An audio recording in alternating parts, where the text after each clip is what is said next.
द्वारिकाधीश, पृथ्वी पर संध्या वंदन का समय हो गया है। मेरा आग्रह है कि आप देवलोक में ही मेरे महल में विश्राम करें। नहीं देवराज, इस समय हम दोनों युद्ध की दीक्षा में हैं और नीति के अनुसार हम आपका आश्रय नहीं ले सकते। और फिर आज तो शिवरात्रि है, भगवान शिव की आराधना का समय है। इसलिए हम अभी पारियात्र पर्वत पर जाकर विधि पूर्वक शिवरात्रि की पूजा करेंगे। जैसी आपकी इच्छा प्रभु।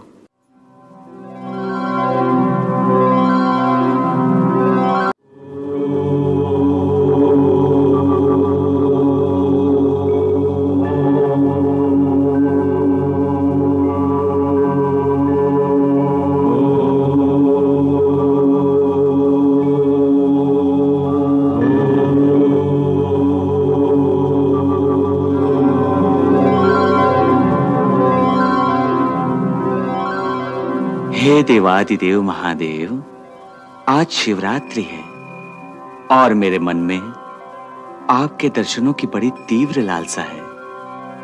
कृपया मुझे अपने दर्शन दें।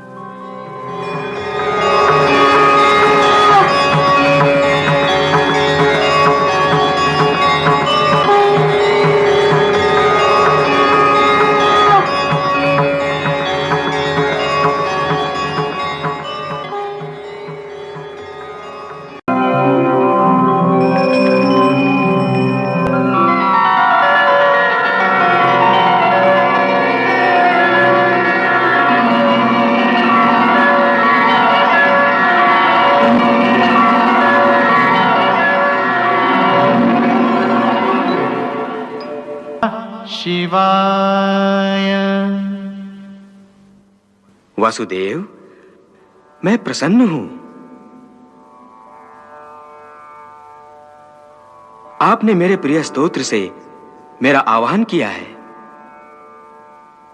जिस पर्वत पर स्वयं भगवान वासुदेव ने मेरी आराधना की है, उस पर्वत पर मेरा रूप विल्वेश्वर के नाम से जाना जाएगा। आपने जिस स्तोत्र से मुझे पुकारा है, भविष्य में जो भी इस स्तोत्र से मेरी पूजा करेगा, उस पर मैं प्रसन्न रहूंगा। और जो इस जलधारा में स्नान करेगा, उसे गंगा स्नान का पुण्य प्राप्त होगा। बोलिए प्रभु, मेरे योग्य क्या सेवा है?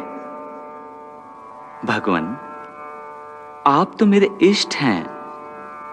आपसे सेवा नहीं, मुझे आशीर्वाद चाहिए। स्वयं को छोटा मानकर दूसरों को सम्मान देते हैं, यही आपके हृदय की विशालता का परिचायक है।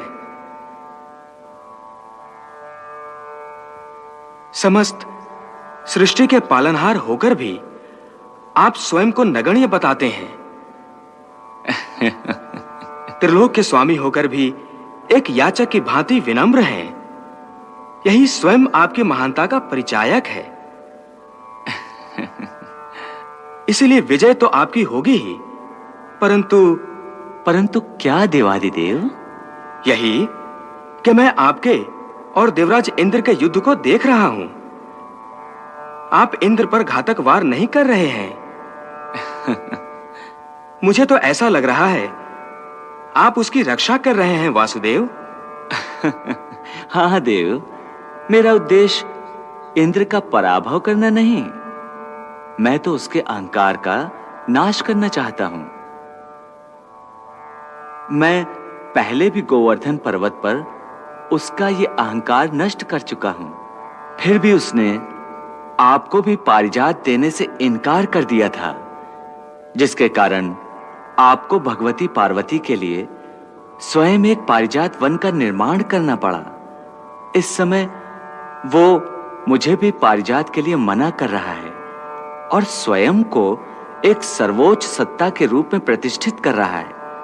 बस मैं उसके इसी अहंकार को तोड़कर पारिजात का वृक्ष पृथ्वी लोक पर ले जाना चाहता हूं। उसी के लिए आशीर्वाद दीजिए। अवश्य। कल आप पारिजात के साथ ही पृथ्वीलोक में जाएंगे वासुदेव।